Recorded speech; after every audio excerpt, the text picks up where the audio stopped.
Ben Taylor is a problem solver. Ben makes the most out of those emails that fill your spam folder. Through a chance web encounter and armed with nothing but his trust in the goodness of human beings, Ben turned a Liberian scammer into a business person, who then went on to create micro-enterprise to benefit his own community. The latest problem he is solving is a $40,000 surgery for a woman from Cameroon that can only be done by one doctor in the United States. There are no free passes though. Ben will help you, but you are going to have to learn how to help yourself. We're excited to introduce you to Ben Taylor, who can't help but help others in episode 2 of Influencers in Cars Getting Soda. Get in here! Totally recording! I'm in the carpool car. You are, you're in the carpool car. Welcome, Ben. Thanks. Taylor to the car. I've been a fan of yours for a while. You have a Really? very successful YouTube channel. I guess a couple people are interested. What grew your success? It was totally on accident. 4 years ago, I was trying to sell things online and I kept getting these scammers emailing me. It was wasting my time. It was making me mad. And I thought, well, I'm going to waste their time now. So I started to respond and, be dumb and you do this. Yeah. I've seen your stories. I think that I'm funny. So I started making these videos of my interactions with these scammers and then I'd put them on YouTube. Apparently there's an audience for this sort of thing and people started to follow and like and comment, and thus my channel grew.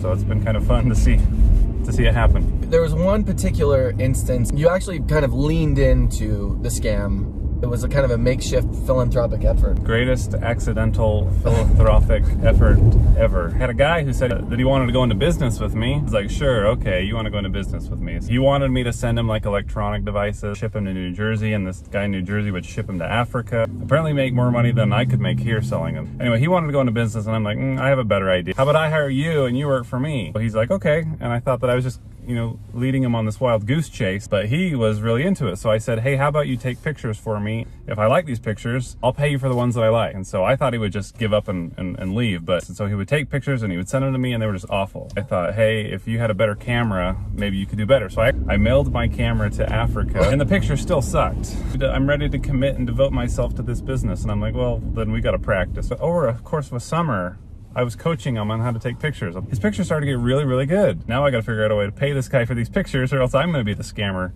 I used his pictures and I printed them in this little booklet and I put it up on the internet. I'd probably sell 20 copies or so, and we've sold thousands of copies of that book, and we've raised a lot of money that he has given back to local charities in his neighborhood. So we've funded scholarships for kids. We put clean water units in schools in Africa.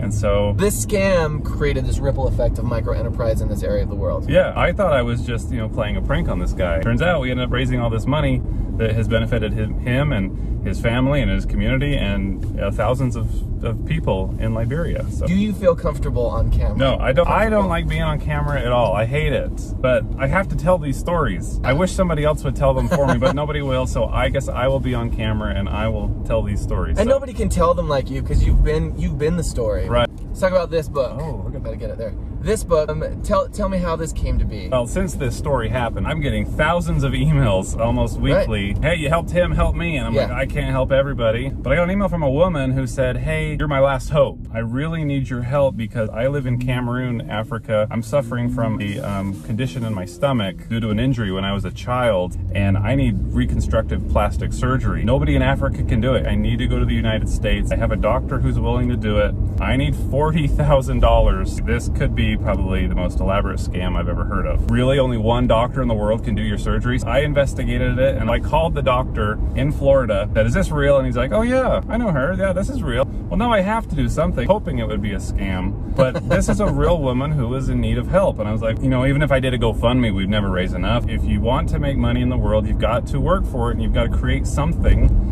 that people will want and that people will buy, and that's the best way to make money. Create something that can pay for her surgery. Because I don't have the money. Right. So I was like, well, what are you good at? And she's like, oh, I'm not good at anything. What do you like to do? And she's like, well, I really like to draw. Okay, well, let's start there. Show me some of your drawings. She showed me some of her drawings, little notepad sketches. But then I'm like, well, if you had a tool that could help you make the most of your drawings, like an iPad or like an Apple Pencil, you could use colors, you could try different brush strokes, you could really develop something cool if you worked hard. So we put our money together, we bought an iPad and an Apple Pencil, and so over the course of like 4 months, she learned to use this technology. She'd never even used an iPad before. She has produced this booklet with really, it's her own story. Really cool artwork. Her life story with really cool artwork. I ordered 5,000 copies of these. Now I've got to sell all 5,000 of them to raise the money for How many her. of you released about a week ago, right? Yeah. How many of you sold? Almost 4,000. We've got 1,000 left to go. My first ever YouTube video, I mailed a scammer a box of,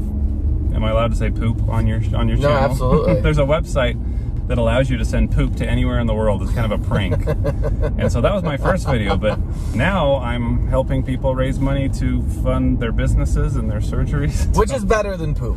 I think so. It's nicer than poop. Some of my audience on YouTube is like, this is cool, but go back to sending more poop. And I'm like, I can't go back to that. What's the funniest scam somebody has come to you with? Someone tried to recruit me to join the CIA. And I wish it was real.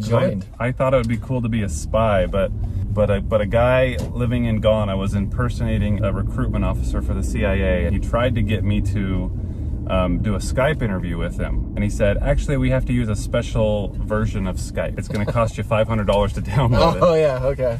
So I was like, okay, probably not. I hope you don't take this as an insult. You're one of the most wholesome people I know. Like, what does a wholesome boy need? Milk and cookies, of course. Let's go. Let's do 2 chocolate chips. He's also a tall boy. You're very tall. Thank you, Crumble. You know, instead of sodas, we did milks because Ben's such a wholesome boy. And they go great with cookies. Delicious. Wholesome Ben. They're best when they're hot. You're a tall guy. How tall are you? 6'7". 6'7"? Did you play basketball in high school, or? Nope. I did the other thing that tall guys are good at, which is swimming. You've seen almost every type of scam you could imagine. If you were to scam people, what would you do? Oh, wow. What's effective? You know what's really scary? When you go to buy your home, you take a little piece of paper to the bank. You want to wire my down payment to the title company. Want to wire $30,000 sometimes.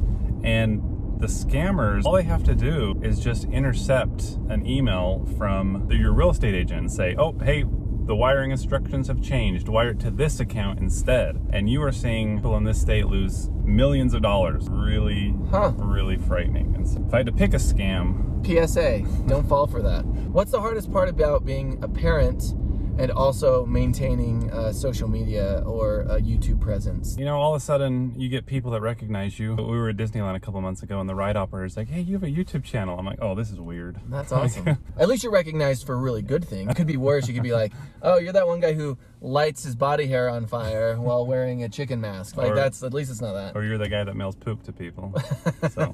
That might have been how it started, but it's not how it ends, right? So my YouTube channel is called Pleasant Green. Maybe what's that from? That was the name of my great-great-great-grandpa. That was his name, Pleasant Green Taylor. I thought that's the coolest name. I asked my wife if we could name our child Pleasant Green. She's like, not in your life? I'm like, fine, I'll name my YouTube channel that. What's the end goal for you and your YouTube channel? When you're on YouTube and you hit 100,000 subscribers, they send you a plaque. That was my goal. I said, once I get that plaque, I'm done. I'm gonna hang up my shoes. Now I get emails from people in Africa who just say, hey, I was a scammer, but you've inspired me to pursue a real job. I also get emails from people saying, hey, I got this fake check in the mail and I Googled it and your video popped up and you saved me thousands of dollars. Maybe I am doing something. You're doing amazing things. Do you consider yourself an influencer? A public figure? I upload stories and videos that I think are interesting to me and that I think are helpful, and apparently other people have found it interesting and helpful too. So if that qualifies me as an influencer. I've got some wigs and some influencer hats that we're gonna wear for the speed round of questions. I did a 30-minute iFit workout this morning and it was totes my goats awesome. Mac or PC? Mac. Favorite band from the early 90s? Nirvana. Nirvana, all right. Well, dream car. Dream car is a DeLorean. Yeah. Like the back to the future car. That's my dream car. I'm getting a lot of looks. You look very. Does this make you uncomfortable? People looking at us? No, because nobody recognizes me. Right? I feel like I look like a little bit like Steven Tyler. The hair and the hat. Dream on. You enjoy work? I work in marketing. I enjoy being creative, and sometimes you work for organizations that have different visions than you do, and so it'd be cool to kind of do your own thing, which is kind of what I like about YouTube. You know, you go to work and you try to do what you can, and sometimes you don't get your way, but then you can go home and you do what you want and find fulfillment that way. So having a little second thing where you can kind of be creative and do your own thing has been fun for me. Favorite comedy? Airplane. Airplane. Airplane's the Classic. greatest of all time. Drama? Godfather? Yeah, favorite music themed? West Side Story is good. Oh, I love that West Side Story. Would you ever do a musical or a play? Is that No. something you could ever see yourself doing? No. Ever? Well, What if you wore a costume just like the one you're wearing right now? I could be talked into it. Favorite celebrity? I have a man crush on Tom Cruise. I love the guy. Have you ever seen a movie that Tom Cruise has been in where you're not like, that was a great movie? Nope. Like, It does not exist. I can only think of one that I'm not interested in seeing. It was Eyes Wide Shut because I don't want to see him naked. I don't want to see any nude parts of Tom Cruise. What's the funniest troll comment you've gotten on your YouTube? So for all my videos, I sit on a couch and I just talk to a camera. I don't do anything crazy. I don't drive in a car like you do. I just sit on a couch and I talk. Some person said to me, "Are you 12 feet tall or do you live in a dollhouse?" my knees are up to my chin. What's one of the more kind of memorably nice moments that you've had in the comment section of your YouTube? There's a lot of good people in the world. Someone just said that I was just a breath of fresh air. Sweet or salty snacks? Salty. Are you a morning person or a night owl? Morning. I love a good breakfast. Did you like high school? No, not at all. Not at all. Like I kind of came out of my shell in college. I studied advertising and public relations. You could change your name to anything, what would it be? I run into these scammers all the time. They're like, "Please tell me your name," and I don't want to tell them my real name. So I tell them my alias. And I say my name is Ben Dover. Okay, nice to meet you, Ben Dover. Also great Fletch moment. Holiday. My favorite holiday is Thanksgiving, and here's why. Christmas is like Sunday night. You just know that the next day you have to go back to work. Thanksgiving, you're gonna have a big feast. The next day you're gonna go shopping. Yep. And then you just have music and parties for the rest of the month. So Totally Thanksgiving is the best holiday because you know that's a Friday night. It's not a Sunday night, it's a Friday night. One word that you would use to describe your beautiful wife. Patient. She got a phone call from a person in Nigeria and she's like, "That's it, we're done. You're not doing this scam thing anymore." If you could live in the farm or the city? Need the farm. Yeah. Cut off the internet and just give me a milk cow and I'll be good. Favorite guilty pleasure food? Chick-fil-A. Well, everybody else lets me down. I was on a Wendy's kick and then I was in line. Wendy's is the worst. I know I can depend on Chick-fil-A to get me my food fast and easy and cheap. The only thing Wendy's is good at is their social media presence is on point. Whoever's running their Twitter is like... They're not being paid enough. They're not being paid enough. But whoever is doing their menus and in charge of quality control, hire the person in charge of your social media for that and get your ship right, Wendy's. I said ship, by the way, and I meant ship. Did so good as an influencer. I'm going to a meeting and I'm going to have blonde hair all over my coat. They're going to be like, "Who are you with?" Sorry. Don't worry about it. I got cookies. Yeah, don't worry about it. He's got cookies and a milk. If you could change one aspect of social media, or if you could give a suggestion for people to kind of look at content creation in a different way to make the world a better place, what would you say? There should be a rule that if you're an influencer or if you have a check mark, you should have like a camera in your house 24/7 so people can see what your real life is like, so Right. that they can see that it's not all what is being shown on your phone. So And everyone falls into that trap, by the way. right. And Like so, before I sometimes film, I would like straighten up or tidy up, Yep. or I'll be like, "Nolan, run a comb through your hair," or whatever. And I realized like, no, I shouldn't do that. And it's hard, but it's hard because then you'll get people saying, "Yeah, it's 3 p.m. and your kid's hair's not combed. What kind of parent are you?" And it's been a pleasure meeting you. I just want to thank you for these cookies. This is Absolutely. great. Crumble's taking care of us. Glad I wanna got make to do this. I think you should know you're an inspiration to many people out there. Ben's doing great things. He's making the world a better place. I think this is an amazing way that he's changing people's lives for the better and also helping them kind of develop skills in themselves. So, Ben, you're amazing. Really appreciate it. All right, we did it. We got two for two. I'm getting good at it. Might still look like a potato, you know, but it's good. There's so many people out there doing so many wonderful things. Thanks, Ben. You're amazing, and you know that.